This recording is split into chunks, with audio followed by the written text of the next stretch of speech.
제8강은 시련이 닥쳐라고 했습니다. 시련이 안에서 닥치는 걸 둘, 밖에서 닥치는 걸 둘 이야기합니다. 처음에는 시련이 안에서 닥치는 것이 시간의 흐름이 시련이라고 느껴지는 겁니다. 여기서 시간을 어디서 어떻게 고찰하느냐를 잠깐 말하겠습니다. 원고에 없는 이야기도 좀 하겠습니다. 시간은 물리학, 철학, 그리고 문학 가운데 서정시가 다룹니다. 물리학에서는 있는 그대로의 시를 수식을 사용해서 다룹니다. 철학은 있는 그대로의 시와 그 객관적인 시간과 우리가 느끼고 의식하는 주관적 시간 둘의 관계를 개념과 논리를 가지고 사용해서 다룹니다. 문학 가운데 다른 갈래는 시간을 다루지 못하고 서정시는 시간을 있는 그대로의 객관적 시간보다도 우리가 느끼고 의식하는 주관적 시간에 더 많은 비중을 다루되 수식이나 개념이 아닌 비유를 통해서 다룹니다. 수식을 가지고 시간을 다루는 것에 대해서는 내가 뭐라고 논평을 할 준비가 안 되어 있습니다. 그러나 개념을 가지고 다루는 철학에서 개념을 가지고 시간을 다루는 것은 뭔 이야기를 아주 복잡하게 해요. 시간론이라는 것이 철학자들이 굉장히 참 힘써 하는 건데 아주 복잡해서 머리가 아픕니다. 시인이 비유를 가지고 시간을 다루는 것으로 가면은 구름이 걷히고 청명한 하늘이 나타난다고 할 수 있습니다. 자, 그러면서 시간을 다루는 것은 시간 때문에 우리가 피해자가 된다, 이런 이야기이기도 하고, 어떻게 하면 우리는 시간의 구속으로부터 넘어서느냐 하는 이야기도 합니다. 유럽 문학에서는 시간 때문에 우리가 피해자가 된다는 얘기를 주로 하고, 동아시아 시인들은 어떻게 하면 시간을 넘어설 수 있는가 하는 쪽을 더 많이 이야기하는 차이가 있습니다. 이런 내용으로 강의가 전개될 것입니다. 셰익스피어는 소네트에서, 셰익스피어 소네트는 제목이 없어요. 그냥 번호만 있어요.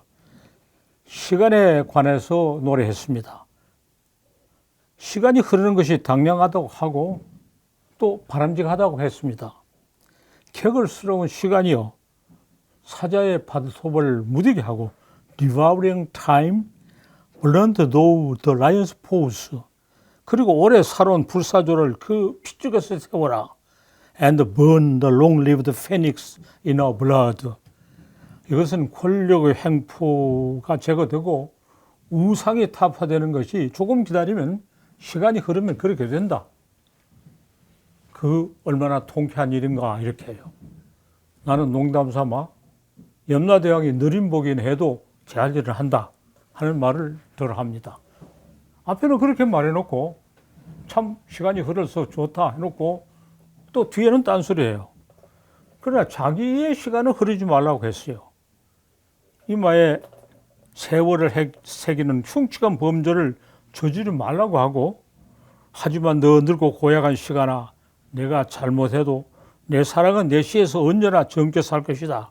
Yet do thy worst all the time, despite you are wrong, my love shall in my words ever live young. 자기에게는 시간이 흐르지 말고 시간에 맞서서 자기는 영원하길 바라고 자기의 시는 영원히 빛나기를 바란다. 앞뒤에 딴소리를 했습니다. 자, 하인에는 책 시 제목이 몇 시간 며칠 영원입니다. 스툰덴 타게 에비카이텐라는 아주 그럴듯한 제목을 시해서 시간을 세수로 나누어서 몇 시간 며칠 영원히 다르지 않다고 했고, 무엇이든 말하든 시간은 너무 느리기도 하고 지나치게 빠르기도 하다고 했습니다. 시간을 달팽이에다 견주어서 회색을 띤 이 느림보가 뿔을 앞으로 냅니다. Diese grauen Reisen schenken ihre Hörer weit ausstrecken 해서 그만큼 시간이 느린 것이 불만이라고 하다가 또 기쁨이 닥쳐올 때는 시간이 순식간에 흘러걸고 남지 않은 것을 불만이라고 했어요. 그리고 시간이 흘러가고 무겁게 짓누르신 나의 끔찍한 불량만 남는가. Das Bewusstsein nur, das schwere meine schrecklichen Misere라고 해서 시간이 흘러가고 불량만 남는 것이 불만이라고 했어요. 예, 시간은 너무 빨리 흐르고 또한 느리게 흐른다는 것은 객관적인 시간으로부터 주관적인 시간으로 가는 겁니다. 이처럼 시간은 너무 빨리 흐르기도 하고 너무 느리게 흐른 것 때문에 우리는 마냥 괴로워할 것인가? 무슨 대책이 있는가? 이 질문은 유럽의 시인이 시간이 너무 빨리 흐르기도 하고 너무 느리기도 하는 이런 모순 또는 상반된 것을 이 괴로움을 어떻게 견딜 것이냐. 유럽의 시인은 감당하기 매우 어려운 질문에 대해서 널리 알려지지 않았으나 불어로 창작하는 벨기에 여성 시인이 아주 특이한 작품을 지어서 이 문제에 대답을 했어요. 이 그라네라 하는 이 시는 순간을 잡아라, 세지 랭스땅이라고 하는 시에서 파격적인 주장을 폈습니다. 시간이 흐르는 것이 당연하다, 불만이다 하지 말자. 짧은 시간과 긴 시간 나누지도 말자. 시간이 흐르면서 순간을 잡아라. 그것을 살 곳을라고 숨어들자, 즐거워한다, 꿈을 꾼다. 세지 랭스땅은 디 레피지 에장 repartir 라고 해서 과거를 잊고 미래로 생각하지 말고 오직 현재의 순간만 잡아서 잡으면 모든 근심이 없어지고 즐거움을 이루고 또한 꿈을 꿀 수 있다고 생각했습니다. 문제의 망각을 해결로 삼아 순간적인 설득만 진다고 할 수 있는 이런 시를 지었습니다. 그러나 아시아 시인은 이게 동아시아를 하지 않은 것은 타고를 포함시키기 위해서 했습니다. 이런 그 합리적이고 상식적인 시간론을 전개하지 않았습니다. 시간의 흐름이 상반되고 모순된 것에 어떻게 맞설 것이냐. 상반되고 모순된 시간에 어느 한 면만 맞서자는 것이 아니고 시간이 상반되고 모순된 그 총체에 맞서는 지혜를 말하려고 했습니다. 문제를 파악하고 해결하려는 차원이 매우 다릅니다. 타고르는 잃어버린 시간, 로스트 타임이라는 시에서 말했습니다. 세월이 흘러 시간을 잃어버린 것을 아쉬워하지 마라. 내가 잃어버린 모든 것을 절제자님이 간직하고 있다. 갖가지 것들 중심에 숨어 당신은 씨가 움트고 싹이 꽃이 되고 성숙한 꽃이 열매가 맺게 한다. 이것이 다 시간의 흐름이 거기 축적되어 있다는 말입니다.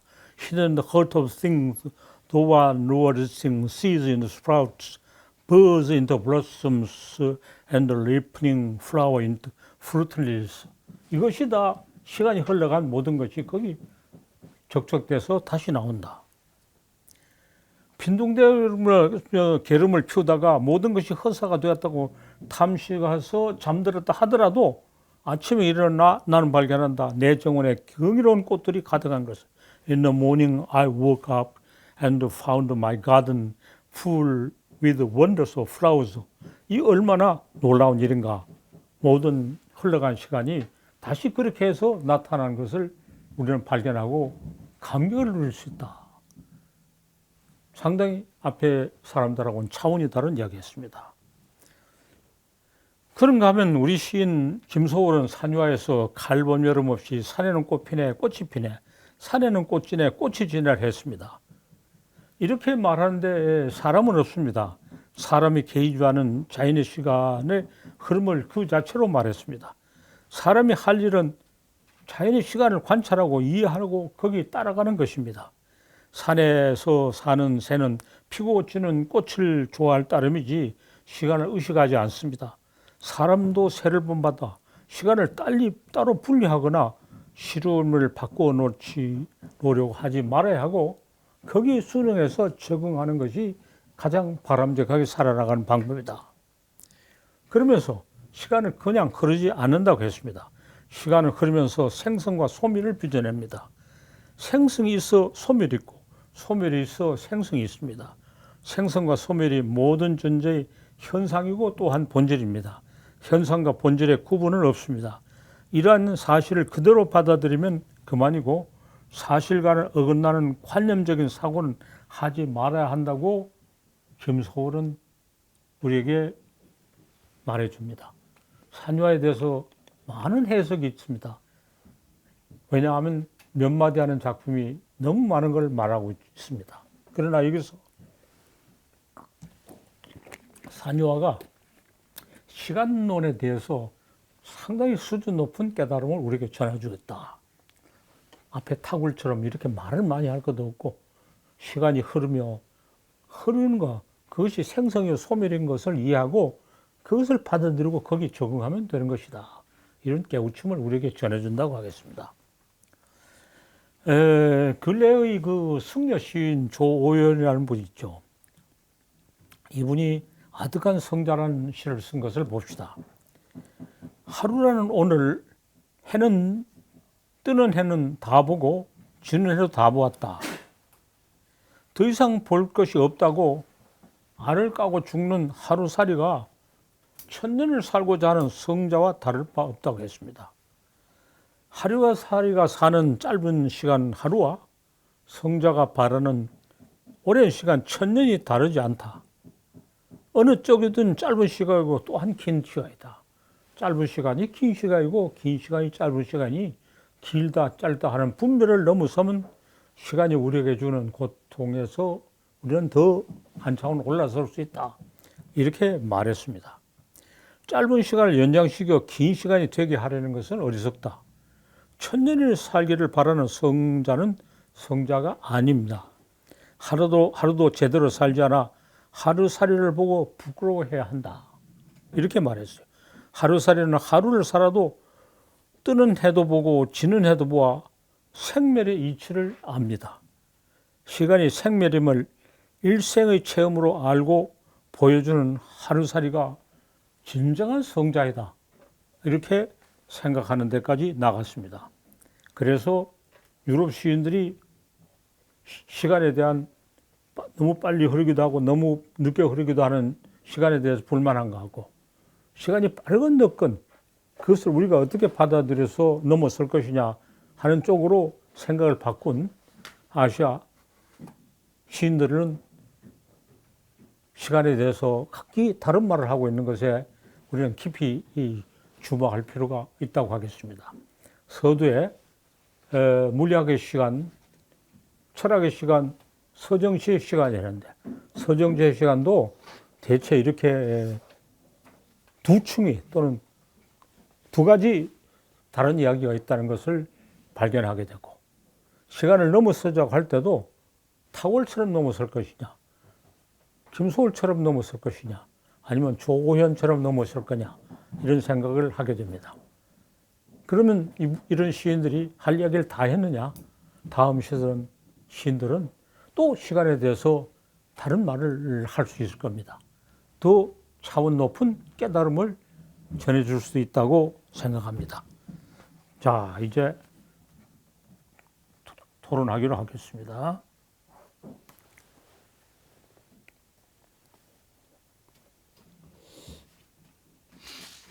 이 시간론, 문학 연구에서 시 연구 같은 시간론 같은 연구가 거의 없는 것 그렇죠. 없는 것 참 좋은 말씀인데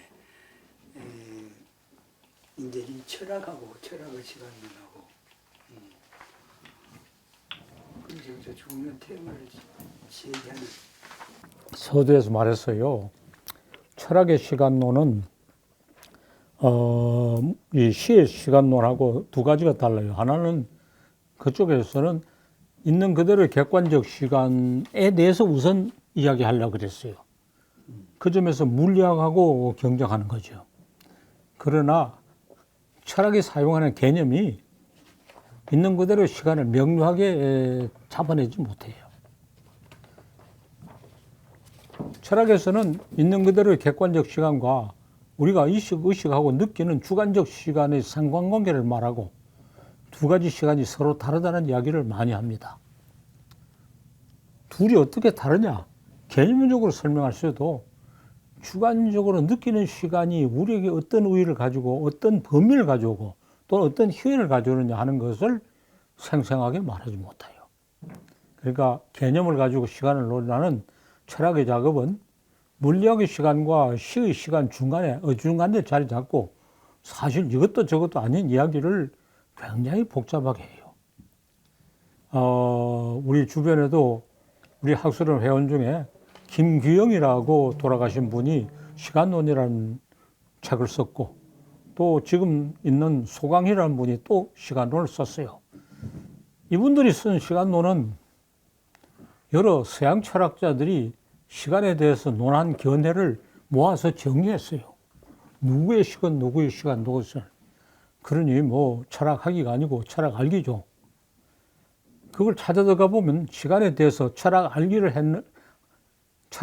했는 철학자들의 이야기도 말이 복잡하고 개념이 어렵지만은 종시적실한 맛이 없어요. 거기에 비해서 서정시에서 이런 산뜻한 비유를 통해서 시간을 말한 것은 너무 절실하게 우리에 다가와요.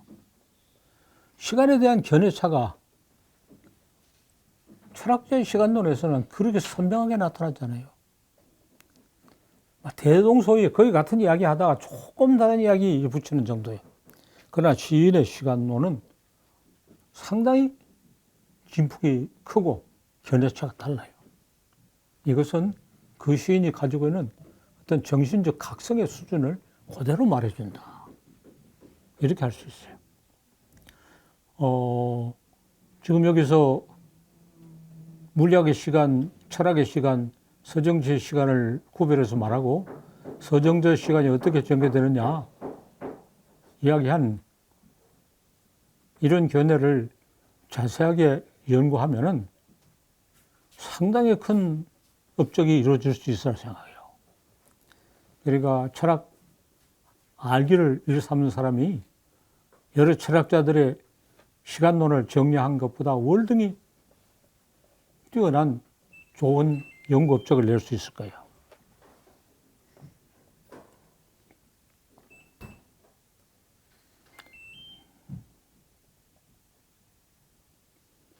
파스테르나크의 그 의사 집하고의 한 부절에 보면 그 죽음의 문제를 넘어서기 위해서 수학자들은 무한대를 발견했다는 그런 표현도 나오고 또 종교가 생겼다 이런 문제를 말하는 대목이 있는데요. 이 지금 시간이라는 것은 시를 쓰거나 철학을 하는 사람들도 다 유한하다는 것 때문에 그 유한성을 어떻게 극복할 수 있을까 각기 모색해본 결과로서 나타나는 게 아닌가 그런 생각을 했는데. 우리는 이제 무한하다, 영원하다 이것으로 이제 시간을 넘어서는 거죠. 그러니까 시간은 지속되고 변하는데 무한이나 영원을 얘기함으로써 시간을 넘어서려고 하는데 종교에서는 무한과 영원이 우리가 사는 이 현실에 있지 않고 비안에 저쪽에 있다고 하는 거예요. 그러나 무한이나 영원이 우리가 사는 현실이 아니고 저쪽에 있다고 하는 것이 과연 우리에게 지금 살고 있는 사람에게 무슨 의미가 있겠냐. 어느 정도 위안이 될 수 있어도 아무 실감은 없어요. 그래서 시인은 무한이고 영원이라는 것이 우리 삶 속에 변화하고 있는 그 자체가 무한이고 영원이다. 무한과 영원이 따로 있지 않다. 이런 쪽으로 말할 수 있는 것은 시인밖에 없어요. 그냥 아까 말했지만 소설은 그 삶 자체를 그냥 묘사하고 있고 삶의 외형적인 그 그림을 그리기 때문에 시간에 관한 의식을 이렇게 드러내서 말할 수 없는 한계가 있어요. 이건 시만이 가능하지.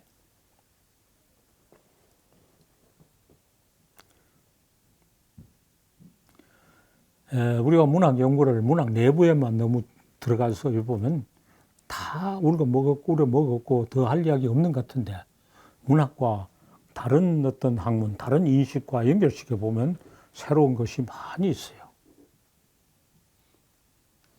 문학은 뭐 시에서 뭐 문체론 구조 뭐 여러 가지 주제 이런 거 다 했지만 철학하고 이런 예, 철학하고 사실은 이게 이제 어려우니까 시간은 물리학의 소관이다 이렇게 생각하고 막 철학은 다르지만 우리 문학이 어디 감히 다루겠느냐 이렇게 문학이 자기 비하를 해서 그래 된 거죠.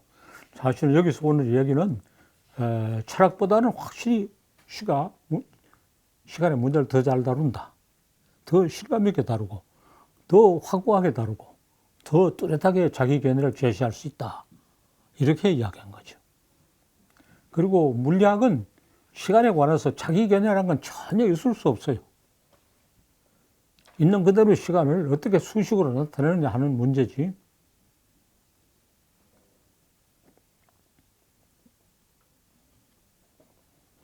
근데 이런 작품이 많지가 않지. 뭐 찾아보면 많죠. 많고 그 서정시 동서고금의 하나에서 거기서도 상당한 비중을 두어서 다룬 것에 몇 가지를 여기서 뽑아낸 데 지나잖아요. 신선하죠, 이게. 그리고 김소리나 조현의 이 시가 시간을 노래한 서정시에서 굉장히 중요한 위치를 차지해요.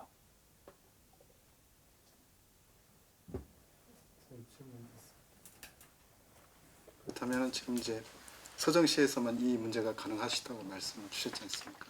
문학의 갈래 중에 서정시만 이걸 감당할 수 있어요. 그 문제가 지금 스님께서 문학 갈래를 말씀하실 때 소위 세계의 자아화라고 하는 문제하고 깊이 연관되어 있습니까? 이 지금 보시면은 가령 이제 불연속적인 것하고 연속적인 거, 무한하고 유한한 거, 또 이제 비분절적인 거, 분절적인 거 연계가 되는데 그런 것들이 서정시 갈래의 성격상 왜 이런 문제가 이렇게 같이? 예, 서정시는 세계의 자아화란 것은 이 세계의 움직임의 핵심을 간추려서 말할 수 있는 게 시죠. 소설에서도 물론 말할 수 있어요. 가령 잃어버린 시간을 찾아서 그것도 전체가 시간 논의를 할 수 있죠. 굉장히 많은 말을 하고 아주 복잡한 걸 전개함으로써 시간의 문제의 일부를 다루는 데 지나잖아요.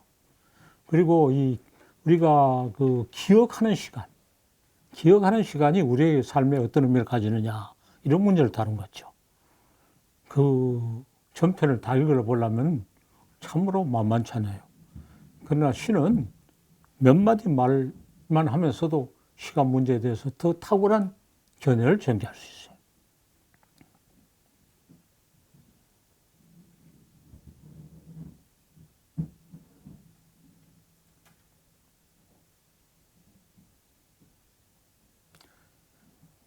그 이제 내면적 심리를 다루는 소설에서 우리는 시간의 그 체험과 기억과 그것이 어떤 의미를 가지느냐 하는 식으로 죽어나가죠.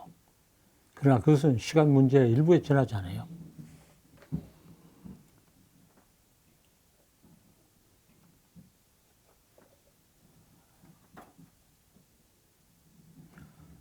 덧붙여서 이야기하려면 그런 소설에서 다룬 시간과 시에 대한 시간을 다룰 걸 덧붙여서 또 한 장을 더 소설할 수 있을 거예요.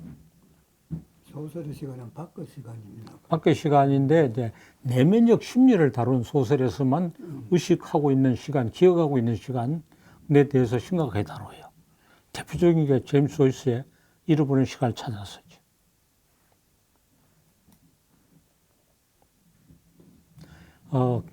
그리고 객관적 3인칭 객관적 시점을 가지고 사건 위주로 다루는 소설에서는 시간의 문제가 그렇게 심각하지 않고 역사적 시간이라고 하는 정도의 개념 문제만 다루고 있어요.